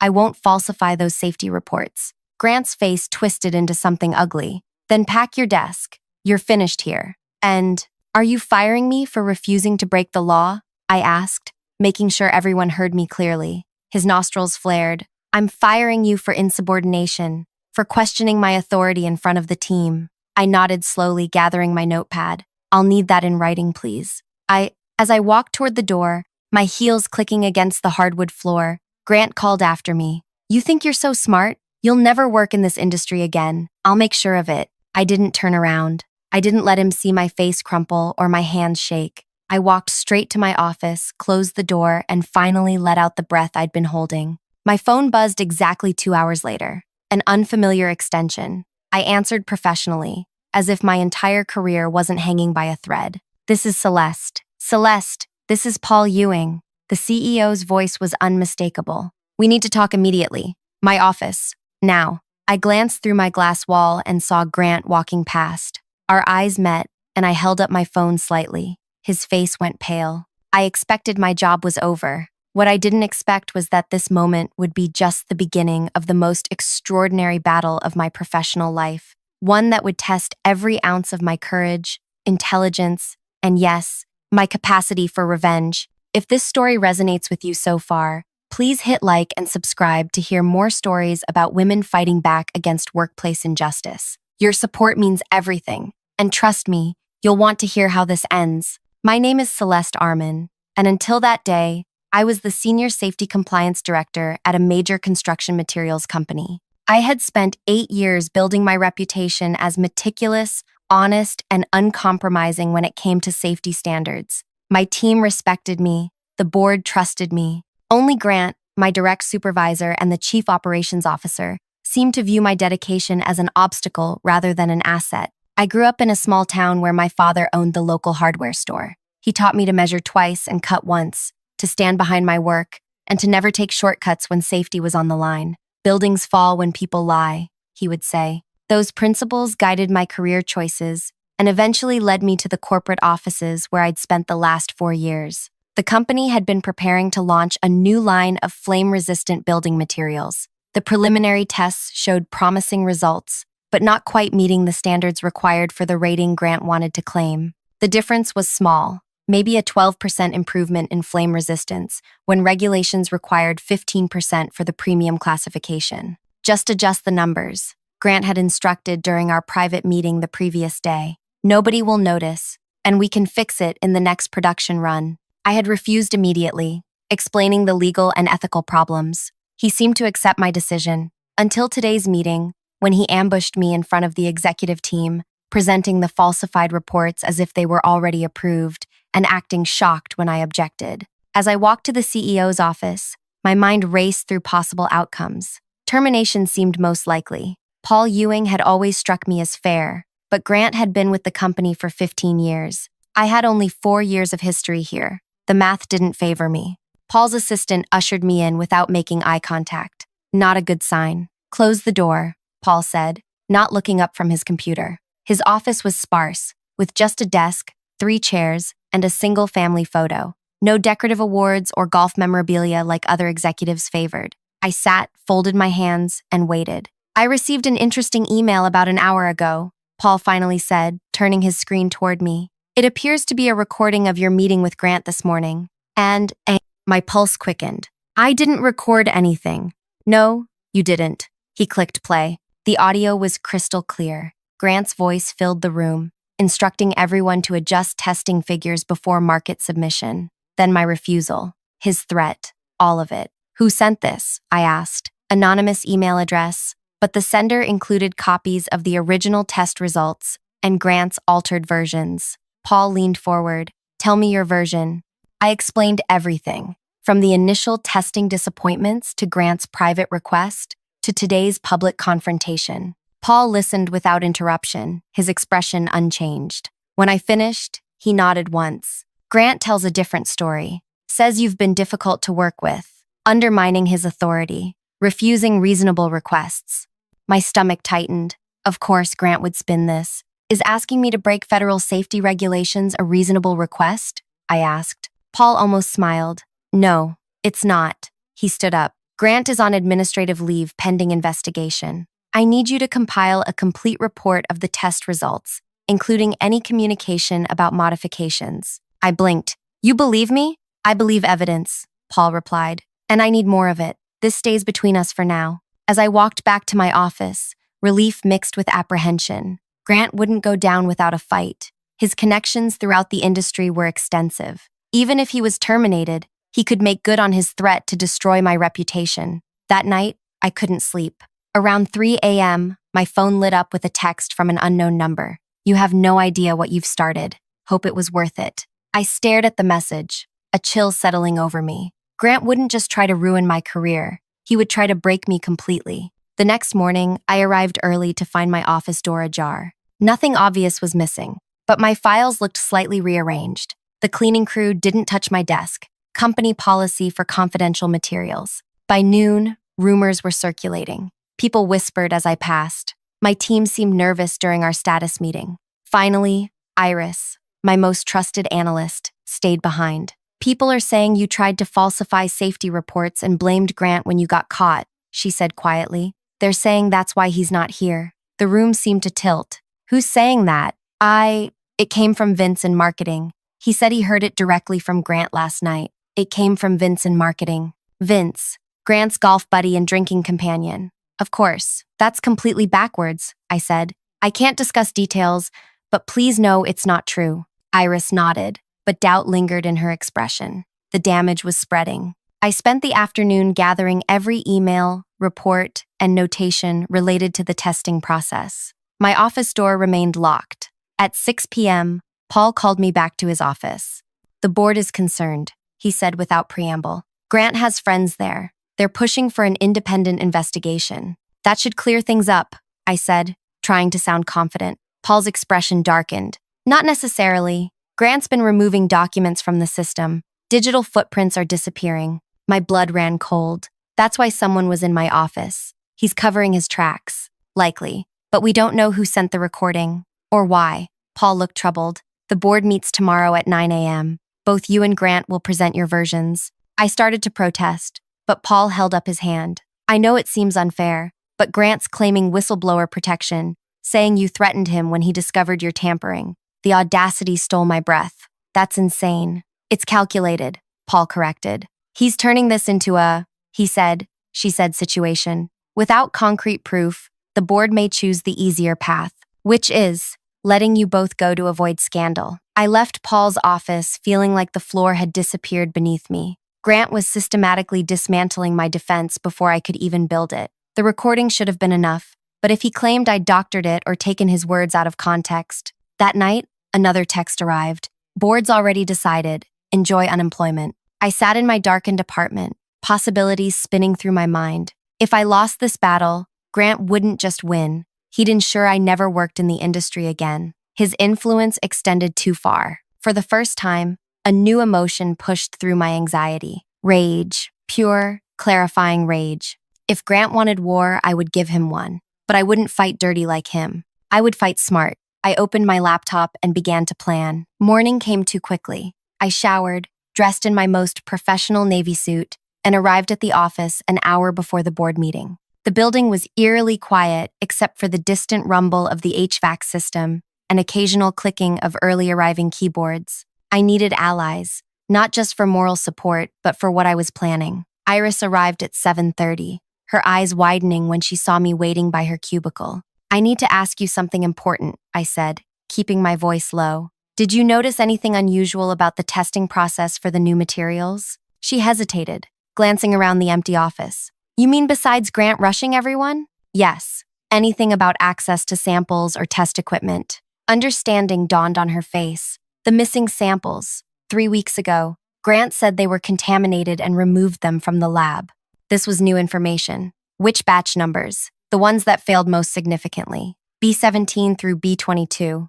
I nodded, adding this to my mental file.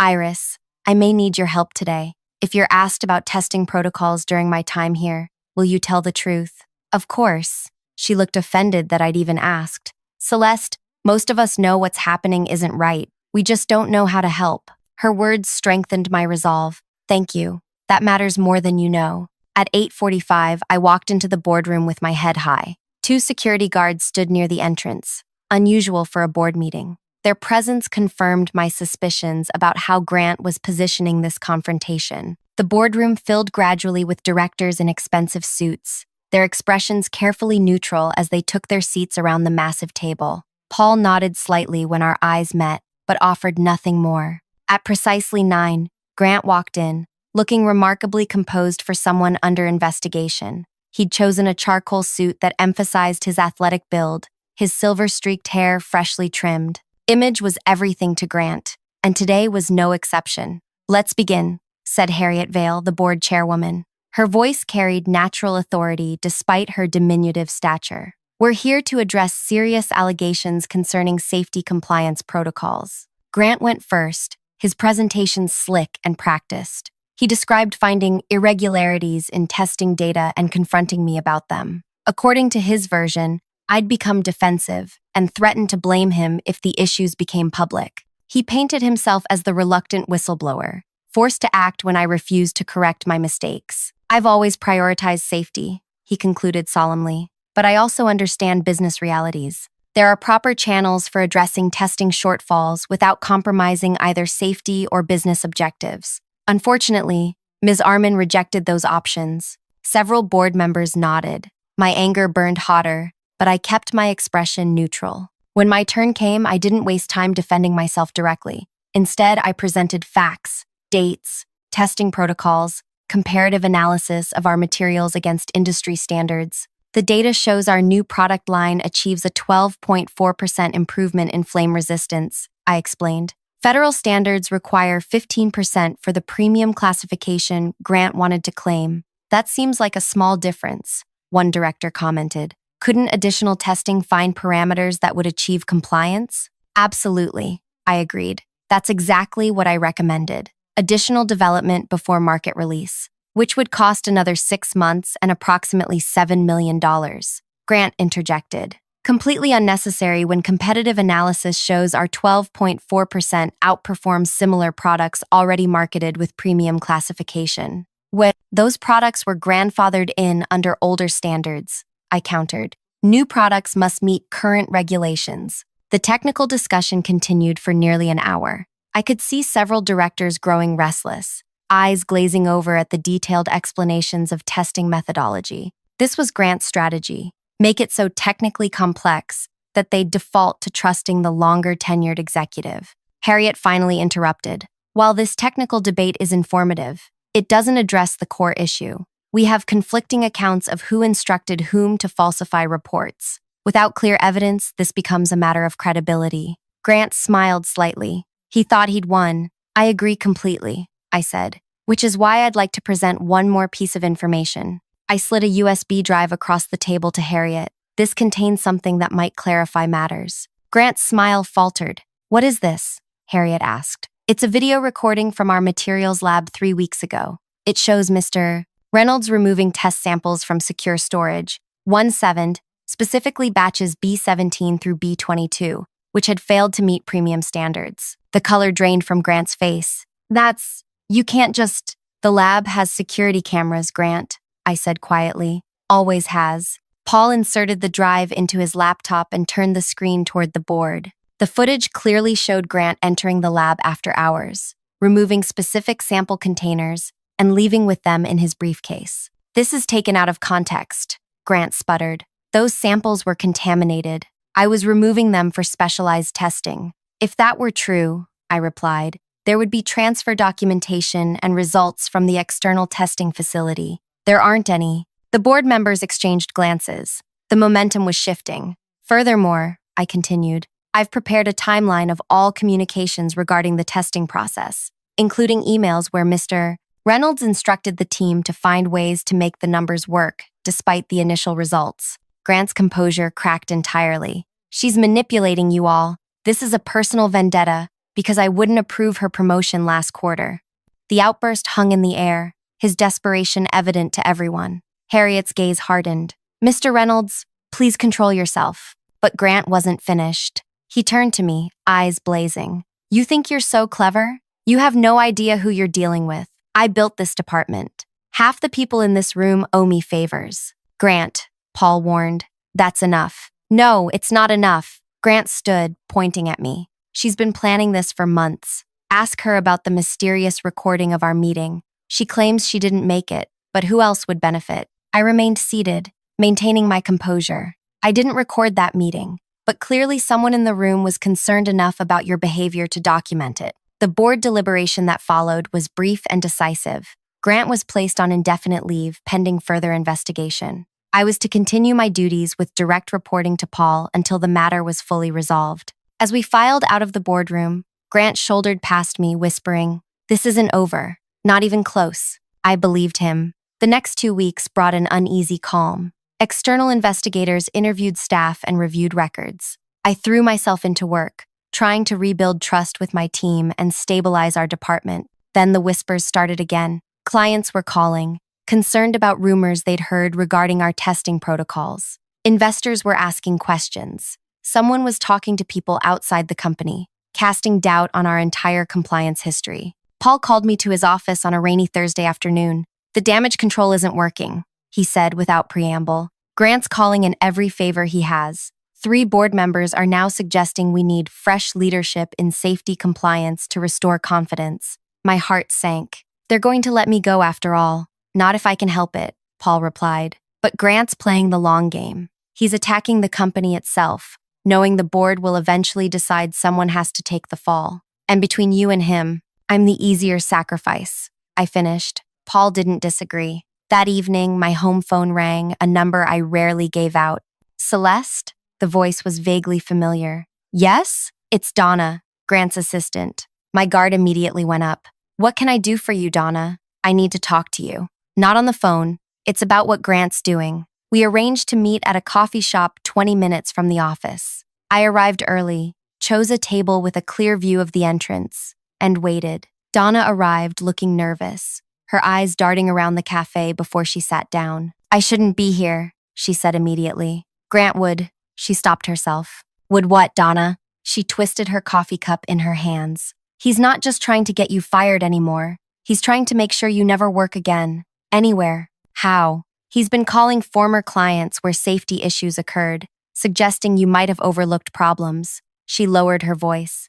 He's even contacted state licensing boards with concerns about your professional conduct. The systematic destruction of my professional reputation was underway, just as he'd promised. Why are you telling me this? I asked. Donna hesitated. Because I've worked for Grant for 7 years. This isn't the first time he's done something like this, but it's the first time I've seen someone fight back effectively. She reached into her purse and slid a small notebook across the table. These are the people he's contacted, and the things he's telling them. I flipped through pages of meticulously noted names, companies, and talking points. You kept records of this? She nodded. Grant dictates everything. I've been writing it all down for years, just in case. In case of what? In case someone finally stood up to him. Her eyes met mine. He ruins people, Celeste. Not just careers, lives. As I drove home, the notebook beside me felt both dangerous and precious. Donna had given me ammunition, but using it would mean escalating this fight beyond the boardroom, beyond professional disagreement into personal destruction. Was I ready for that? Could I match Grant's ruthlessness without becoming like him? My phone buzzed with a text from an unknown number. Board votes tomorrow. Hope you weren't planning on any job interviews next week or next year. Grant was still one step ahead, still confident in his victory. I pulled into my driveway and sat there, engine off, rain pattering on the roof. Through my windshield, I could see lights on in my house, lights I hadn't left on when I departed that morning. Someone was inside my home. I sat frozen, staring at my illuminated living room windows. The house had definitely been dark when I left that morning. I remembered double-checking the lights as part of my daily routine.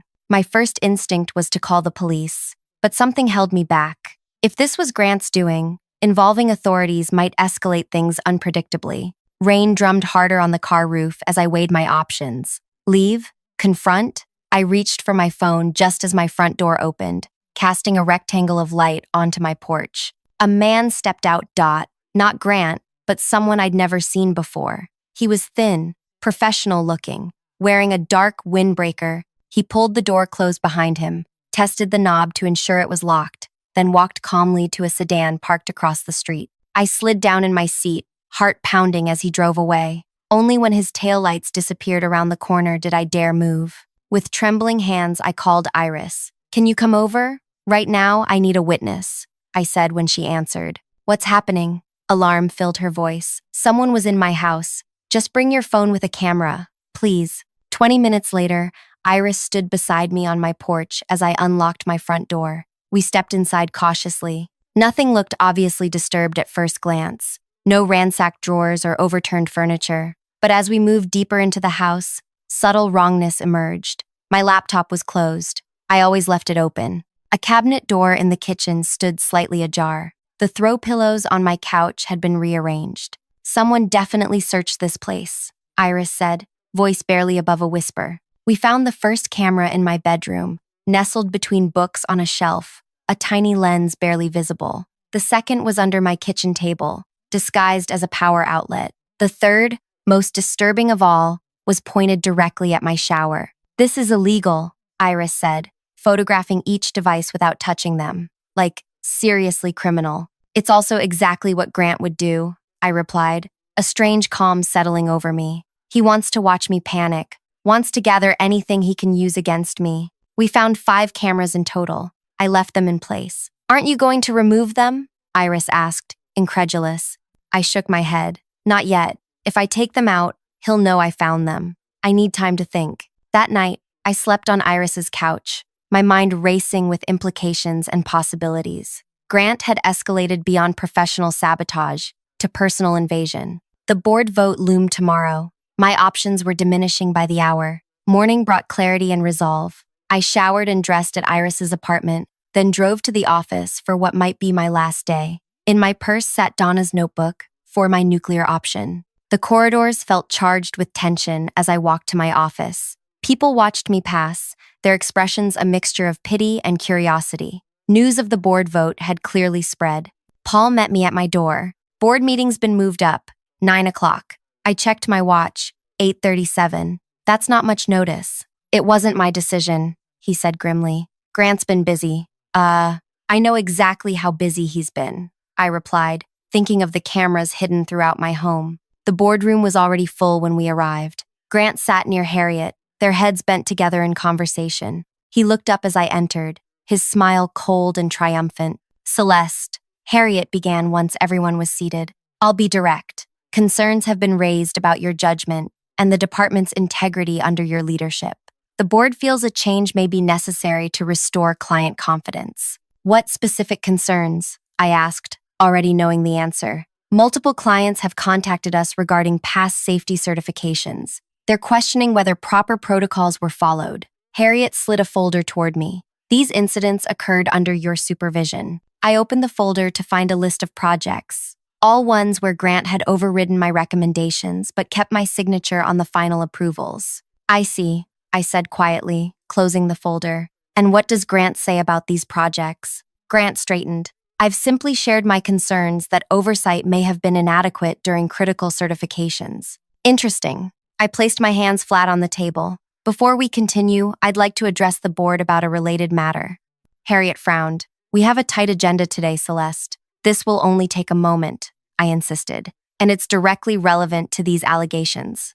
She nodded reluctantly. I took a deep breath. Last night, someone broke into my home and installed hidden surveillance cameras throughout my house, including my bedroom and bathroom. I have documented and photographed these devices with a witness present. The room fell silent. Grant's expression didn't change, but I noticed his fingers tighten around his pen. That's terrible, Harriet said, looking genuinely shocked. Have you contacted the police? Not yet. I wanted to address this with the board first, because I believe it's connected to our current situation. Connected how? One of the directors asked. The timing is suspicious. Coming the night before this vote, someone wants to gather compromising information about me or intimidate me into resignation before today's meeting. All eyes briefly flicked toward Grant, who scoffed. That's an outrageous insinuation. I had nothing to do with any break-in. I haven't accused anyone specifically, I replied calmly. I'm simply making the board aware of escalating attempts to undermine my position and personal safety. Harriet looked troubled. While concerning, this alleged break-in doesn't address the client complaints before us. Actually, it does.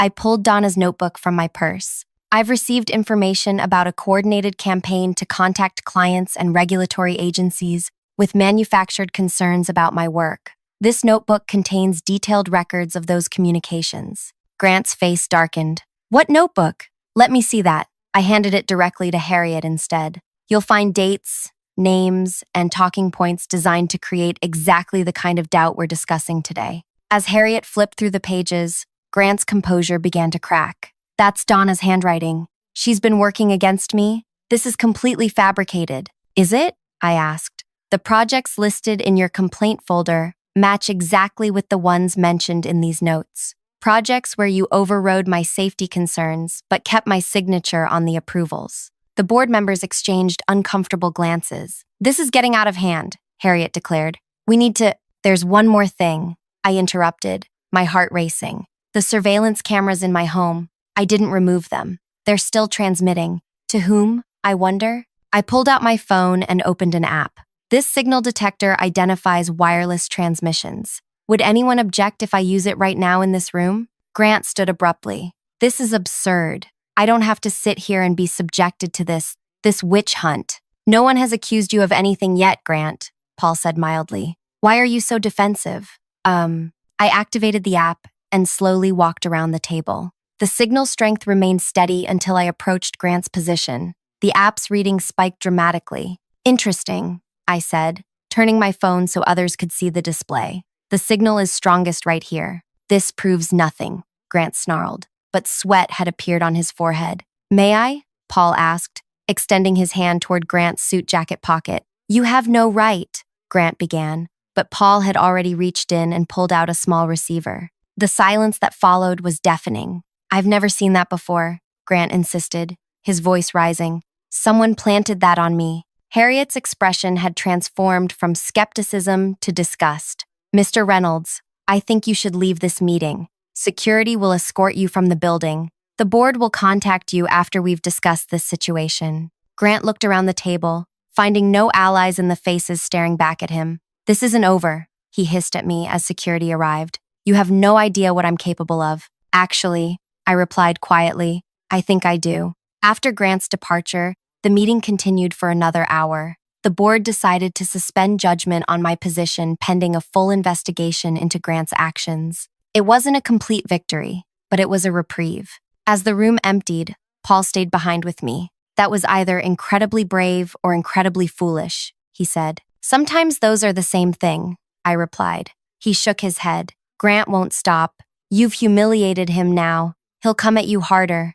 I'm counting on it. The immediate threat had passed, but as I walked back to my office, I knew this was merely the beginning of the real battle. Grant had resources, connections, and now a personal vendetta. My evidence had bought me time, nothing more. 3 days passed without incident. The security team removed the cameras from my home. Donna was placed on administrative leave for her own protection. External investigators began examining the projects Grant had flagged. I was working late when my office phone rang. Hello? You think you've won? Grant's voice slithered through the line. Check your email. The call disconnected. I opened my inbox with trembling fingers to find a message from an anonymous address. The subject line read simply, "Your father." In quote, the email contained a single image, a father's hardware store, with a bright red foreclosure notice plastered across the front window. My father called 10 minutes later, his voice uncharacteristically shaky. Someone bought my business loan from the bank, Celeste. They're calling it due immediately. 30 years in business, and they're giving me 48 hours to pay or get out. Ice filled my veins. How much? 320,000. I don't have it, sweetheart. Not even close. Grant had found my vulnerability. Not my career, not my reputation, but my family. I drove home in a daze, possibilities and dead ends cycling through my mind. I had savings, but nowhere near enough. No bank would approve a loan that quickly. Grant had calculated perfectly. He'd found an attack I couldn't defend against. When I pulled into my driveway, a familiar car was waiting. Donna sat behind the wheel, her face pale in the darkness. He's going after your father, she said as I approached. I know. This is what he does, Celeste. Finds what matters most and takes it away. He did it to me 3 years ago with my brother's business. I stared at her. Why are you telling me this? Because I want to help you stop him. For good. She handed me a thumb drive. Everything's on here. Everything he's done. Not just at the company. Private accounts. Recordings of meetings with clients. His real estate holdings under different names. I took the drive. Its weight insignificant compared to what it represented. Why didn't you use this yourself? Donna smiled sadly. I was afraid. Still am. But he's never been this exposed before. You've already done what no one else could. Make the board question him. With this. She gestured at the drive. You can finish it. He's foreclosing on my father's store in 48 hours. Then you don't have much time. She started her car. Be careful, Celeste. And be thorough. If you strike and don't take him down completely, there won't be a second chance. As Donna drove away, I stood in my driveway, clutching the thumb drive. Grant had pushed me into a corner, forcing me to choose between surrender and all-out war. I plugged the drive into my laptop and began reading. Hours passed as I absorbed the extent of Grant's corruption, falsified reports going back years, kickbacks from contractors, blackmail of inspectors. The pattern was clear and damning. But one file stood out from the others, a folder labeled Insurance. Inside were details of an offshore account containing millions, along with provisional paperwork for a home purchase in a non-extradition country. Grant had an escape plan. He'd always had an escape plan. By dawn, I knew what I had to do, not just to save my father's store, but to ensure Grant could never hurt anyone again. It would require perfect timing, unflinching nerve, and a willingness to risk everything. I made 3 phone calls, sent 7 emails, and booked a flight. Then I drove to my father's store, arriving just as he was unlocking the front door. His shoulders slumped with defeat, his normally cheerful face drawn with worry. I've been trying to call the loan company, he said as I approached. No one answers, just voicemail. They won't answer, I told him. This isn't about money. It's about hurting me. His expression shifted from confusion to anger. Your boss? The one who tried to get you fired? I nodded. He's escalating, using you to get to me. My father's weathered hands clenched into fists. I'll go bankrupt before I let someone use my business to hurt my daughter. It won't come to that, I promised, though I wasn't entirely sure I could keep that promise. I have a plan. What kind of plan? I hesitated, choosing my words carefully. The less you know right now, the better. But I need you to trust me. Can you do that? He studied my face for a long moment. Always have. As I drove away from my childhood home, possibly for the last time, my phone buzzed with a text from an unknown number. Tick-tock. 36 hours left. Ready to beg yet? I didn't respond. Grant wanted me desperate, pleading, broken. He wanted to savor my defeat. Instead, I was coldly, perfectly focused on what needed to happen next. My flight departed in 3 hours. I had just enough time to set everything in motion. The airport terminal buzzed with early morning travelers, but I barely registered them as I moved toward my gate. My carry-on contained only essentials, a change of clothes, my laptop, and Donna's thumb drive safely tucked into an inner pocket. My checked bag held everything else I might need for what was coming. My destination, Grand Cayman. My target, Whale Crest Holdings, the shell company Grant had established to hold his insurance policy funds. As I boarded my flight, my phone buzzed with a text from Paul. Board emergency meeting scheduled for tomorrow. Grant demanding reinstatement and your termination. Be careful. I powered off my phone as the flight attendant approached. For the next few hours, I would be unreachable. A terrifying but necessary silence while Grant continued his assault on my family's livelihood. The flight gave me time to review the documents Donna had provided. Grant had meticulously built his escape route over years, siphoning funds from various projects into offshore accounts under layers of corporate entities. The money trail was complex, but not impossible to follow if you knew where to look. And thanks to Donna, I knew exactly where to look. Grand Cayman greeted me with sweltering heat and blinding sunshine. I took a taxi directly to the financial district, a collection of gleaming buildings housing hundreds of shell companies and hidden fortunes. Grant's particular bank occupied a modest building with heavy security and discreet signage. The receptionist smiled professionally as I approached. How may I help you today? I have an appointment with Mr. Neville, I said, using the name Donna had provided, regarding Whale Crest Holdings. Her smile didn't waver, but her eyes sharpened with interest. And your name? Marion Reynolds, I replied, using Grant's wife's first name and his surname. According to Donna's files, this was the authorized identity Grant had established for emergency access. 1 moment, please. 5 minutes later, I was escorted to a private office where a thin man with a crisp British accent greeted me. Mrs. Reynolds, a pleasure. We don't often see our clients in person. He gestured to a chair. How may we assist you today? I need to execute the contingency protocol, I said, using the exact phrasing from Grant's documents. Mr. Neville's expression remained neutral, but his posture stiffened slightly. I see. That's quite serious. May I ask what's prompted this? My husband is facing imminent legal troubles. We need to secure the assets immediately. He nodded. Of course. I'll need to verify your identity and authorization codes. This was the moment of truth. Donna had provided what she believed were the correct codes, but if she was wrong, or if Grant had changed them, my plan would collapse before it began. I recited the alphanumeric sequence from memory. Mr. Neville typed it into his computer, his eyes scanning the screen. Everything appears to be in order, Mrs. Reynolds. He smiled thinly. How would you like to proceed with the funds? Relief flooded through me, but I kept my expression businesslike. I'll need 2 transfers. First, $325,000 to this account. I slid a paper with my father's business account information across the desk. The remainder should go here. I provided the second account number, a special escrow account I had established through Paul's lawyer.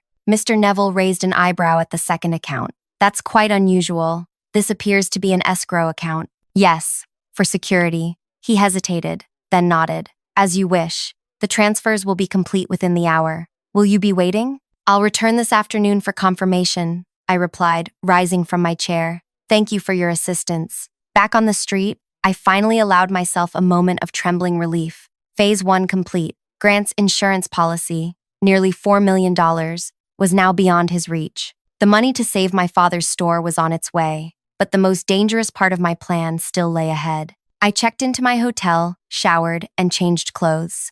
My phone, when I turned it back on, exploded with notifications. 3 missed calls from my father, 5 from Paul. A text from an unknown number, 24 hours left. Hope Daddy likes unemployment. I called my father first. The bank just called, he said without preamble. The loan's been satisfied, paid in full. What did you do? I found a way to make things right, I said, choosing my words carefully. Are you okay? I'm fine, but I'm worried about you. Where are you? I can't say right now, but I'll be home soon. I promise. Next, I called Paul. Grant's gone ballistic, he said immediately. He's calling everyone on the board, making wild accusations about you stealing company funds. What's happening, Celeste? I'm handling it, I replied, but I need you to do something for me. Is the meeting still on for tomorrow? Yes, 9 a.m. Make sure everyone's there and have security ready. Ready for what? Everything. My final call was to Iris. Is it ready? I asked. All set up, just like you asked. But Celeste, this is crazy. If it backfires, it won't, I said with more confidence than I felt. Just make sure the timing is perfect. After a restless night, I returned to the bank the following morning. Mr. Neville confirmed both transfers had been completed successfully. I thanked him and left, boarding my return flight with just hours to spare before the board meeting. Landing back home with barely enough time, I rushed directly to the office. Dawn was just breaking as I entered the building, the security guard raising his eyebrows at my early arrival. Big day? He asked. The biggest, I replied. In my office, I found Iris waiting with my laptop already connected to the boardroom's presentation system. Everything's loaded, she said nervously. The video feed is ready to go. Are you sure about this? Absolutely sure. I checked my watch. Grant will be here in about 30 minutes. I need to get changed. From my checked bag, I pulled a garment bag containing a suit identical to the one I'd worn the day Grant had called me a little girl in front of the executive team, a calculated psychological trigger. At 8:45, I took my position in the boardroom, sitting calmly at the table as board members began to filter in. Paul arrived early, his questioning look met with my reassuring nod. At 8:57, Grant strode in, flanked by a man I recognized as a high-powered attorney from a prestigious firm. Grant barely glanced my way, his attention focused on Harriet as she called the meeting to order. We're here to address serious allegations from both Mr. Reynolds and Miss Arman, Harriet began. In the interest of fairness, we'll hear from both parties before making any decisions. Grant's attorney spoke first, his voice smooth and practiced. My client has been the victim of a coordinated campaign to discredit him professionally. The evidence presented at the previous meeting was fabricated by a disgruntled assistant. Furthermore, we have reason to believe Ms. Arman has engaged in financial impropriety, possibly even embezzlement. Several board members shifted uncomfortably. That's a serious accusation, Harriet noted. Do you have evidence? We're gathering it now, the attorney replied. But the timing of Ms. Arman's sudden disappearance yesterday is certainly suspicious. All eyes turned to me. Ms. Arman, Harriet said, would you like to respond? I would. I stood slowly, moving to the presentation console. But first, I'd like to ask Mr. Reynolds a direct question. Grant's eyes narrowed suspiciously. How's your insurance policy doing today? I asked quietly. The color drained from Grant's face. His attorney looked confused. I don't know what you're talking about, Grant said, but his voice lacked conviction. Really? Whale Crest Holdings doesn't ring a bell? The $4 million you've been hiding offshore doesn't seem familiar? The attorney leaned toward Grant, whispering urgently. Grant waved him off. These are baseless accusations, Grant snapped. You're trying to distract from your own misconduct. Am I? I pressed a button on the console, and the boardroom screen illuminated with banking documents. These are records from your Cayman Islands account. The account you've been funneling company funds into for years as your personal escape plan. The board members leaned forward, examining the documents with growing alarm. This is preposterous, Grant's attorney interjected. These documents could easily be falsified. They could be, I agreed, except that yesterday I flew to Grand Cayman and withdrew every cent from that account. The room fell silent, Grant's face contorted with a mixture of disbelief and rage. That's impossible, he whispered. You couldn't have accessed your emergency protocol? Used your wife's name and your authorization codes? The same codes you keep in your personal safe, which Donna photographed months ago as her own insurance policy against you? Grant lunged to his feet. You stole my money! Actually, I recovered stolen money, I corrected him. Money you embezzled from this company over years, and I didn't keep it. I changed the display to show the escrow account. It's all here, in an account controlled by the company's outside counsel, minus the amount you used to try to destroy my father's business. The attorney was frantically gathering his papers. This meeting is over. My client has nothing further to say without... Without what? I interrupted. without explaining the illegal surveillance equipment he planted in my home, without addressing the forged safety reports in his desk drawer, or maybe without discussing the blackmail he's been using against building inspectors for the past 5 years. I clicked to the next slide, a video feed showing Grant's home office. On his desk sat an open laptop, its screen clearly visible. "Right now, federal investigators are executing a search warrant at your home," I said calmly. "Based on evidence I provided yesterday regarding safety fraud and corporate embezzlement, they should be finding your private records right about now." On cue, agents appeared in the video feed, entering Grant's office with boxes and evidence bags. Grant's composure shattered completely. "You little—" He lunged toward me, only to be intercepted by security guards, who had quietly entered the room during my presentation. "I've spent the past 48 hours cooperating with federal authorities," I explained to the stunned board members as Grant struggled against the guards, "providing documentation of years of safety violations, financial fraud, and witness intimidation. The company itself isn't implicated, neither yet, but could face significant liability if it doesn't demonstrate immediate and thorough cooperation." Harriet found her voice first. "You should have come to the board with this information. Would you have believed me?" I asked simply. "Or would you have sided with the executive who's been here 15 years longer than me, the one with friends throughout this room?" No one answered. "Grant," I said, turning to face him directly, "you called me a little girl who doesn't understand business. You threatened my career, invaded my home, and attacked my family. You thought I would either surrender or fight you on your terms." I smiled thinly. I chose differently. The next few hours passed in a blur of statements, legal discussions, and emergency damage control. Grant was escorted from the building in handcuffs, his attorney trailing helplessly behind. The board entered emergency session to discuss the company's response to the federal investigation. Paul found me in my office late that afternoon. "The board wants to see you," he said. "To fire me?" I asked, surprisingly calm at the prospect. "To offer you Grant's position, with conditions, of course. Full cooperation with authorities. Complete transparency moving forward." I nodded slowly. "I can live with that. What you did was incredibly risky," Paul said. "If any part of your plan had failed, it didn't fail because Grant never imagined I could beat him at his own game. He saw me as a threat to neutralize, not an opponent to respect." I closed my laptop. That was his mistake. 3 months later, I stood in my father's hardware store, helping him arrange a new display of power tools. The business was thriving. The foreclosure threat had actually generated local support and new customers. "Still can't believe how it all turned out," my father said, adjusting a drill on the shelf. "That man tried to take everything from us and lost everything himself instead," I finished. Grant had pleaded guilty to multiple federal charges to avoid a longer sentence. The company had survived the scandal with minimal damage, thanks to our full cooperation with investigators. And I had stepped into a leadership role I never anticipated, working to rebuild a culture of genuine safety compliance. My phone buzzed with a text from Iris. "Turn on Channel 7. I grabbed the remote for the small TV in my father's office and switched to the local news. A reporter stood outside the federal courthouse. Former executive Grant Reynolds was sentenced today to 7 years in federal prison for fraud, embezzlement, and witness intimidation. Reynolds, once considered an industry leader, was brought down by evidence provided by his former subordinate, who exposed a years-long pattern of safety violations and financial crimes. My father squeezed my shoulder. "You did good, kiddo."